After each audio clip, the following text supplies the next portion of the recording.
$4 billion, that's the amount of money the Obama administration is willing to spend in the driverless car industry over the next decade. So joining us now to explain the details of this proposal is Kevin Nabapori, Senior Vice President of Content Strategies at Allison & Partners. Kevin, thanks for joining us today. Wonderful to be here.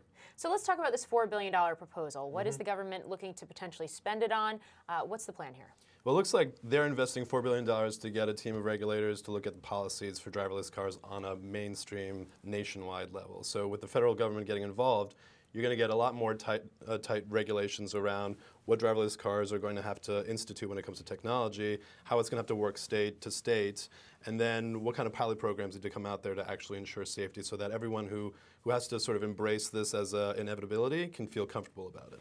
And talking about people embracing this as an inevitability, we're seeing more and more technology tied to autonomous cars, more car makers as well as the tech companies that are getting into this area. Yeah. I would imagine part of that money also just has to go to helping people feel comfortable with this concept, right? Oh, there's going to be a massive PR campaign attached to this. And I think, you know, some people are just going to feel uncomfortable with the idea of like another freedom of theirs being taken away. And they're going to look at it that way. But frankly, the government is looking at it from a safety and energy conservation standpoint and a congestion standpoint. By 2050, you're probably going to see urban cities double their population worldwide.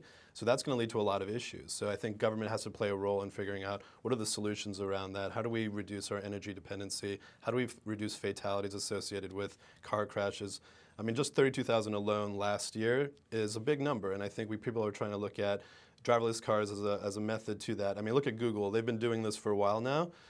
They've driven over 1 million miles with their autonomous vehicles. They've reported only minor accidents. So I think people are getting acclimated at the highest level with this as a solution to that problem, and it's just a matter of people understanding those facts, understanding what can they rely on, and what are going to be, you know, certain things they need to know before they adopt it full on, to be able to get that into an adoption standpoint. And you just mentioned Google. It's one of the players in this. It's probably the one that most folks know the best in terms of driverless cars. But who are some of the other players in this industry, and what do guidelines from federal regulators actually mean for the space and for Google? You know, it's funny. It's U.S. automakers that are actually pushing for the guidelines and pushing for regulations. So in some instances, you would assume businesses want less regulations. But in this case, they want more because it's going to simplify the technology across the board so that when a car travels from state to state, that the intricacies or nuances between state laws when it comes to traffic or driving can be instituted on a programmatic level. So I think GM is a real big proponent of this. They've invested in Lyft, a program with Lyft when it comes to driverless cars, $500 million there. Tesla Motors is a big player in the area. So I think whether it's Silicon Valley, tech companies, or U.S. automakers, they're all invested in this space, and they're all looking to try to make a stride in it. And I think this type of investment from the government is something they're going to be excited about. Only Google, I think, seems to think that regulations aren't as necessary. They've done a lot of testing. They just think they need to be certified, and then they're good to go. You just mentioned Tesla. Tesla's CEO, Elon Musk, recently compared car technology and where that's going to horseback riding. This idea that driving a car in the future is going to be a choice, kind of the way like owning a horse and then choosing when you're going to ride the horse is a choice. It almost becomes recreational. What are your thoughts on that? Well, I almost feel like he has to kind of say that just because of his mystique and everything, because he's going to look at these types of things as quaint. Like one day driving a car is going to be this quaint little thing that you do as a recreation or a hobby or something like that. And to some extent, that might be how it plays out down the road. I think a lot of people still they enjoy driving, they rely on that being an element of their own personal freedom. So in some instances, Elon Musk's comment could feel a little tone deaf to their needs, but I think from the position that he's in, that's certainly a viable thing to say. It's one of those things where technology is right now that if it's safer for people, if it reduces the burden on cities and on the population itself, and if it becomes something that our planet can get behind, then I think there's going to be enough support behind a statement to see it as a reality.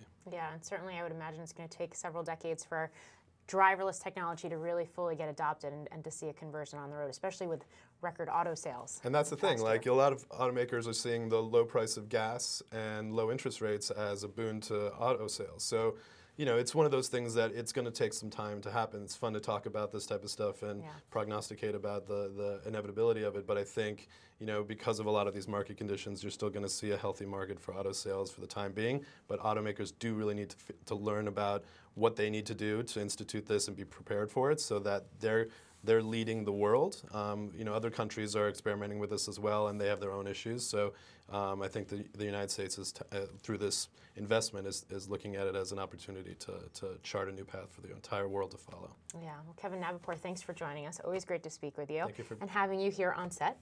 Thank you for watching. I'm Morgan Brennan. Have a great day. Hey YouTube fans, I'm Landon Downey from CNBC. Thanks so much for checking out our channel. Here you'll find videos packed with all the info that you need to be smarter about your finances. Be sure and subscribe by clicking right here, and click on all the videos around me to see CNBC's original series Young Money, Tech Bet, Kramer's Mad Money, and all the latest from CNBC.